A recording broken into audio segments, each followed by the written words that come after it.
Un milliardaire simule la pauvreté pour tester sa femme et sa fille. Plongez dans cette histoire captivante où l'amour et la loyauté sont mis à l'épreuve. Laissez-vous emporter par un récit riche en émotions et en sagesse, qui révèle la vraie valeur des liens familiaux. Partagez cette aventure avec quelqu'un qui chérit les leçons du cœur. Dans une villa perchée sur les hauteurs de Casablanca, où les palmiers dansaient sous la brise méditerranéenne, vivait Khalid Benyoussef, un milliardaire dont la fortune s'étendait des souks au gratte-ciel de Dubaï. À 50 ans, Khalid avait bâti un empire commercial, mais une question le tourmentait. Sa femme, Laïla, et leur fille, Amira, l'aimait-elle pour lui-même ou pour sa richesse? Cette pensée, comme une ombre, grandissait dans son cœur. Laïla, élégante et cultivée, avait été son roc pendant 20 ans. Elle organisait des galas de charité et gérait leur foyer avec une grâce digne des contes des 1001 nuits. Amira, leur fille de 17 ans, était une étoile montante, passionnée par la poésie et les rêves d'un avenir brillant. Pourtant, Khalid, marqué par les trahisons de son passé, doutait. Était-elle attachée à son cœur ou à son opulence? Inspiré par une vieille fable marocaine sur un roi qui testa ses proches en se déguisant, Khalid conçut un plan audacieux. Il annonça à sa famille une nouvelle déchirante. Son empire s'était effondré à cause d'un mauvais investissement. « Nous avons tout perdu, dit-il, les larmes feintes aux yeux. Nous devons quitter cette vie et repartir de zéro. » Laïla et Amira, sous le choc, le suivirent dans un petit appartement au cœur de la Médina, où les murs étaient fissurés et les tapis usés. Khalid, jouant son rôle, échangea ses costumes sur mesure pour une djellaba simple et prit un emploi de chauffeur de taxi. Laïla, habituée aux domestiques, apprit à cuisiner sur un réchaud et à négocier au souk pour des légumes.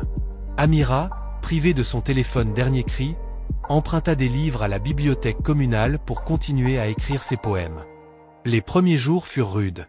Laïla pleurait en secret, et Amira se plaignait de l'injustice. Khalid, observant tout, sentait son cœur osciller entre culpabilité et espoir. Mais peu à peu, quelque chose changea. Laïla, avec sa résilience, transforma l'appartement en un foyer chaleureux, décorant les murs de dessins d'Amira et de proverbes calligraphiés. Elle se mit à tisser des tapis avec les femmes du quartier, partageant rire et histoire. Amira, inspirée par la vie simple de la Médina, écrivit des poèmes vibrants sur la beauté des petites choses. Le chant du muezzin, l'odeur du pain cuit au four communal, les sourires des voisins. Elle donna des cours de lecture aux enfants du quartier, trouvant un sens nouveau dans le partage. Un soir, autour d'un tagine préparé ensemble, Laïla prit la main de Khalid. « Peu importe ce que nous avons perdu, dit-elle, tant que nous sommes ensemble.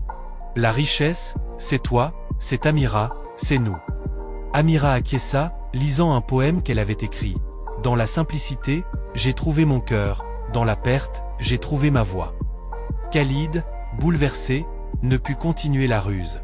Il révéla la vérité, il n'avait jamais perdu sa fortune.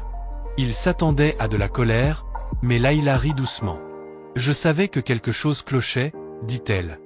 Tu n'as jamais su mentir. Mais cette épreuve m'a rappelé combien je t'aime, pas pour ton argent, mais pour l'homme qui partage mon thé chaque matin. » Amira, les yeux brillants, ajouta « Papa, j'ai découvert que je n'ai pas besoin de luxe pour être heureuse. Je veux juste rendre le monde meilleur, avec ou sans richesse. » Honteux mais éclairé, Khalid promit de ne plus douter de leur amour. Il utilisa sa fortune pour financer les rêves d'Amira, une école de poésie pour les jeunes, et les projets communautaires de Laïla. La famille devint un pilier de la Médina, prouvant que la vraie richesse réside dans la confiance et l'amour partagé. La leçon était limpide, comme un proverbe marocain, l'or brille, mais seul le cœur est clair. L'épreuve de Khalid leur rappela que l'amour véritable ne s'achète pas et que la simplicité révèle les âmes les plus riches. Quelles sont les vraies richesses dans votre vie? Prenez un moment pour chérir ceux qui vous entourent et partagez cette histoire pour inspirer d'autres à valoriser l'amour et la confiance. Racontez ce conte à un ami et semez les graines d'une sagesse intemporelle.